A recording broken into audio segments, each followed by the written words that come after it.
Hello mga tao, it is me, Apple with me, and welcome back dito sa ating gold farm kung saan nag-craft ako ng maraming netherite ingots. Wow, so rich, yes. Welcome back to Calzones! Yes, welcome back dito nga sa ating gold farm. Matagal na tayong hindi nakakabalik dito. Ito yung gold na naipa namin dito so far. Wow, yaman natin! So yeah, nandito nga tayo dahil kailangan ko ng gold para nga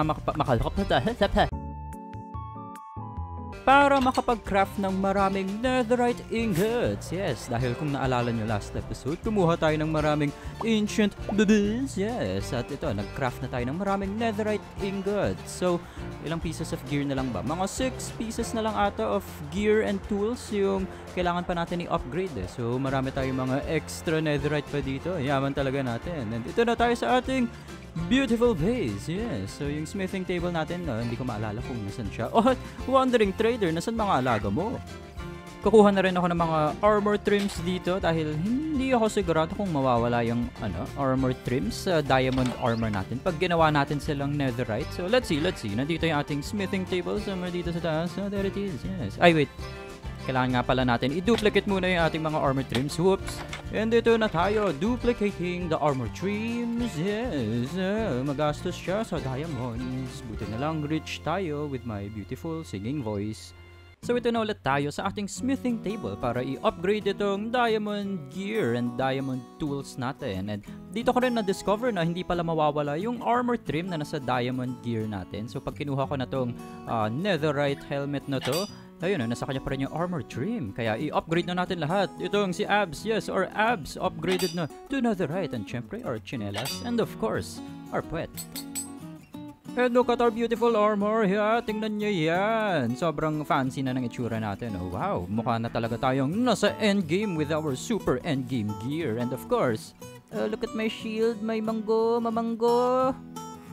Wow, amazing! Nandito tayo sa isang mountain bigla dahil kung naalala nyo, naghahanap tayo ng mga screaming goats para makuha yung mga goat horns nila. At last episode, medyo na-realize natin na hindi yata posible mag-breed ng normal goats para makakuha ng screaming goat. So, yung ginagawa ko dito ay lilipad ako papunta sa mountains until may makita akong mga goats na nag-spawn at i-check ko lang kung sumisigaw sila or kung screaming goats sila. At kung hindi, lilipad ako ulit palayo. Tapos ipapa-despawn natin yung mga goats dito at babalikan ko yung area na to hanggang sa may makita akong mga goats at sana eventually makahanap tayo ng screaming goats. So yung mga goats na to, hindi ata sila mga screaming goats. Pero may isa dito ikaw ata yan. Medyo suspicious kasi parang may narinig ako kanina.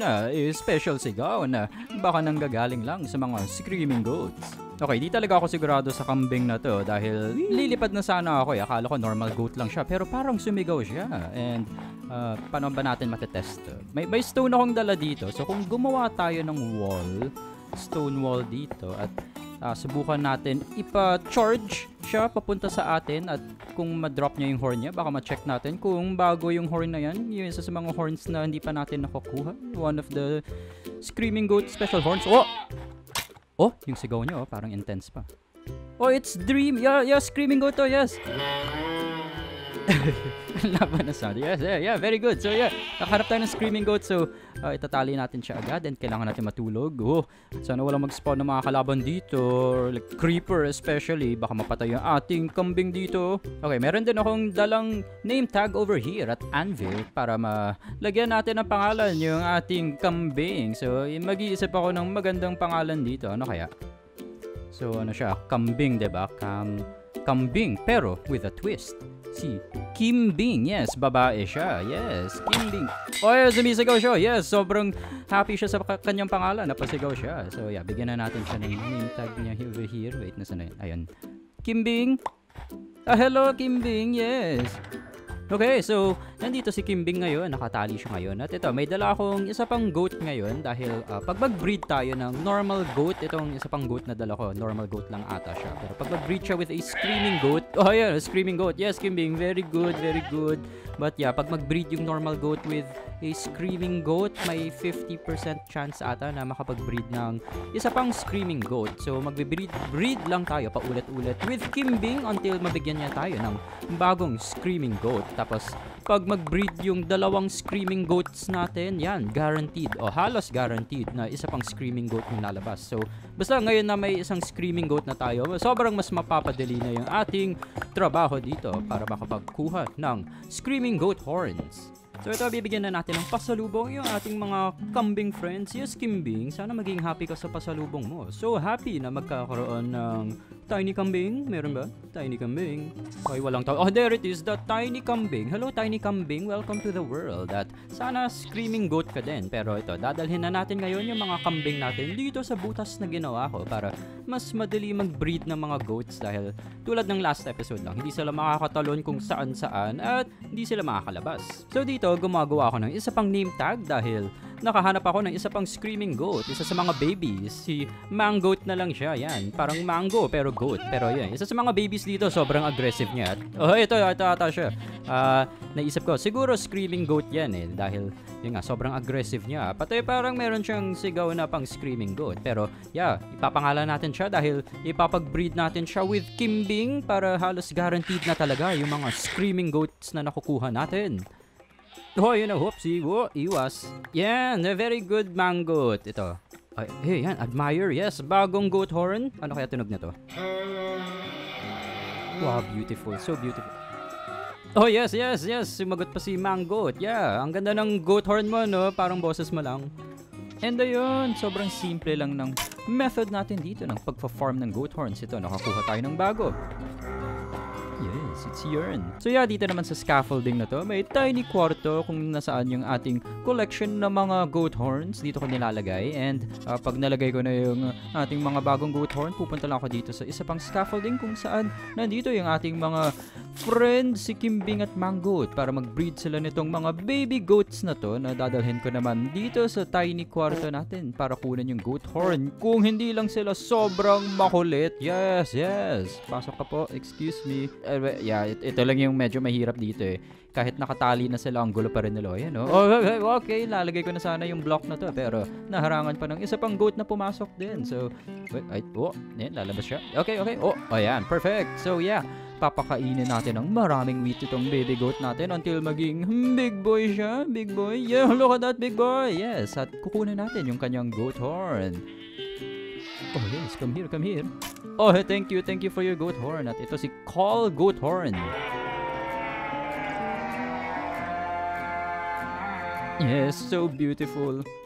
At di nagtagal bago ko nakuha lahat ng mga goat horns na pwede makuha mula dito sa mga screaming goats.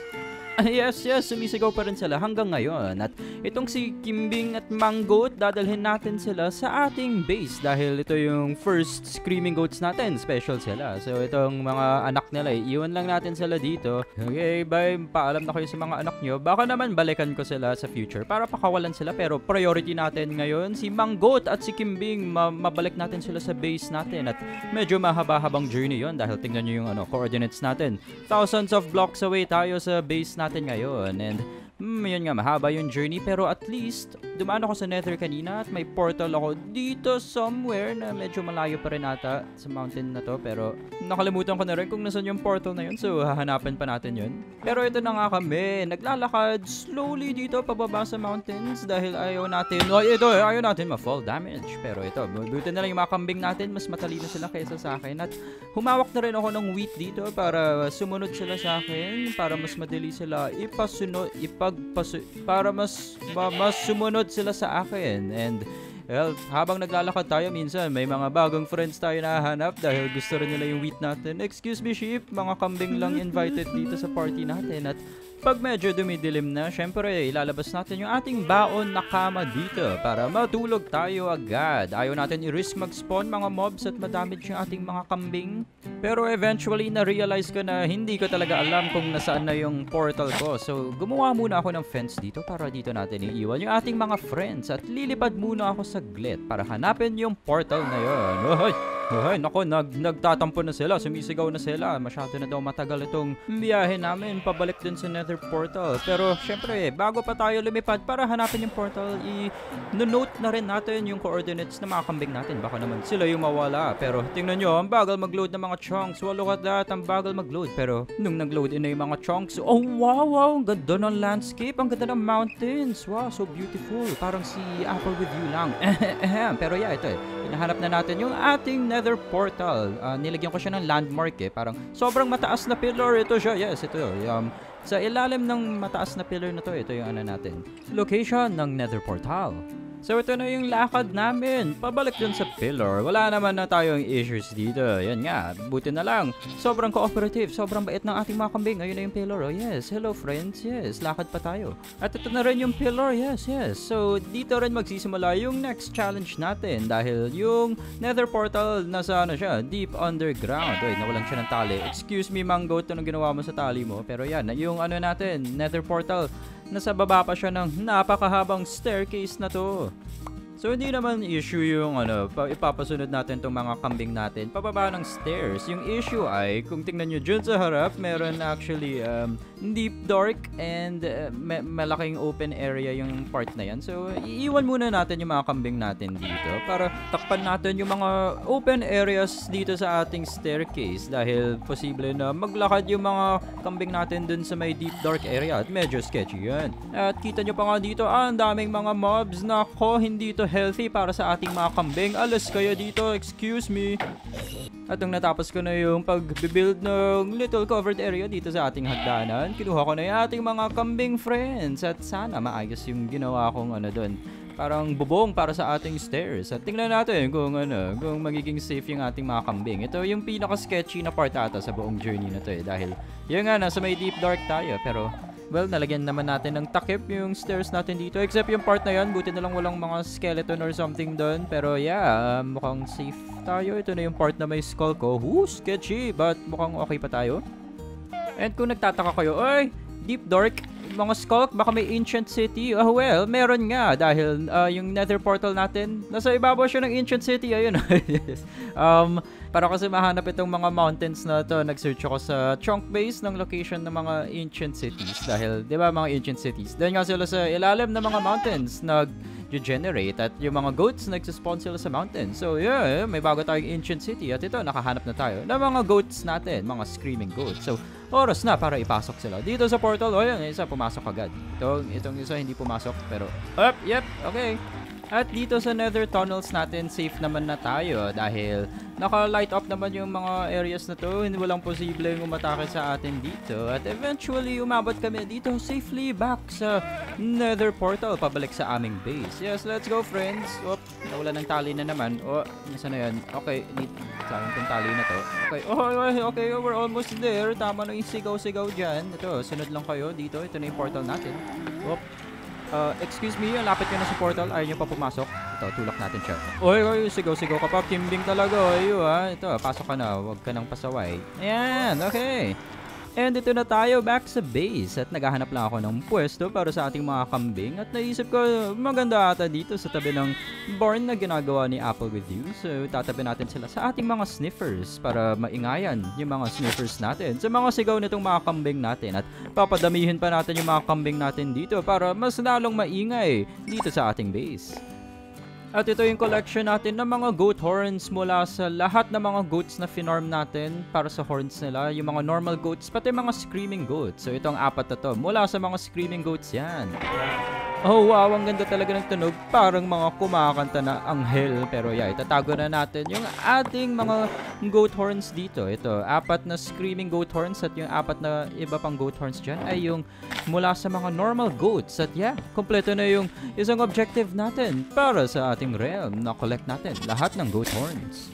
Para sa last part ng ating video, nandito ulit tayo sa ating creeper farm dahil, well, nandito yung mga llama friends natin at na-inspire ako na ibalik natin sila sa base natin after nung mahabang journey kasama yung mga kambing natin. So, kung naalala nyo, isa sa mga llamas natin, nahulog siya mula sa top floor ng ating creeper farm at na-damage siya. Tapos, di ako sigurado kung nag-heal tong mga llamas mag-isa over time So, to be safe, here is Splash Healing of Potion. Splash healing potion off. Splash potion of healing. Splash healing of potion. Silly boy. Here you go, guys. What the heck? Nasakyan ko yung llama nang nag-right click ako tapos natapan yung splash healing of potion. Ano ba yun? Splash healing of potion. Splash potion of healing. Okay, bahala na ito eh. Bababa na natin yung ating mga llamas at hindi ko lang kung paano gagawin yun. So, ihulog na lang natin sila dito.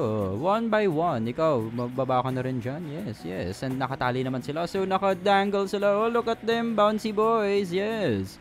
Kita nyo yung nether portal dun sa baba. Doon tayo pupunta and tatalon kaming lahat. Sabay-sabay dito. Sana hindi masira yung tali. There it is. Yes, perfect landing. Very good, boys. So, yeah, magsiswimming na lang tayo sa nether portal. Ayun, dyan lang sa harap natin. At tulad lang ng ginawa natin sa ating mga kambing, pinapasok natin yung mga lamang sa ating portal, pinalakad natin sila dito sa ating nether tunnels. Nakita ko rin tong portal papunta sa base ng isa naming kasama at dahil madadaanan namin yun, sinira ko muna to dahil baka nga pumasok yung mga llamas dyan. So, ayusin ko yan, don't worry. Pero yeah, ito na tayo. Back sa base. Yes, our beautiful base. Look at that. At habang kinakraft ko tong yellow carpets na to para pagandahin ng konti yung itsura ng ating mga llamas dito, matatapos na rin yung ating video for today. Marami tayong mga solo adventures lang na ginagawa ngayon, no? Dahil meron akong mga personal objectives nga na gustong tapusin. And ito, ewan ko, mga random adventures lang kasama mga iba't ibang mga hayop. Ewan ko, masaya rin sila para sa akin. Pero yeah, yan na muna yung ating episode for today. And thank you for watching mga tao. Ito, yung ating mga llama friends, yung ating mga kambing friends. Yes, lahat sila happy dahil nakasama nila kayo dito sa episode na to. May mga llamas pa doon. Right? May wandering trader over there. Pero yeah, meron na tayong enough llamas dito sa ating base. Ito, kita nyo yung ating mga kambing. Yes, dumami na sila. Meron pa silang parang meeting area. Wow, ginawa ko sila ng parang campfire area para sa kanilang mga malalim na usapan. Ayun, nagsisigawan sila dyan. Oh yeah, yes, medyo heated mga debates dito. Mga ano yan, intellectuals, mga matatalino yung mga yan. But yeah, yan na muna yung ating episode mga tao. Thank you for watching at magkita-kita tayo sa next one. Have a great day. Goodbye.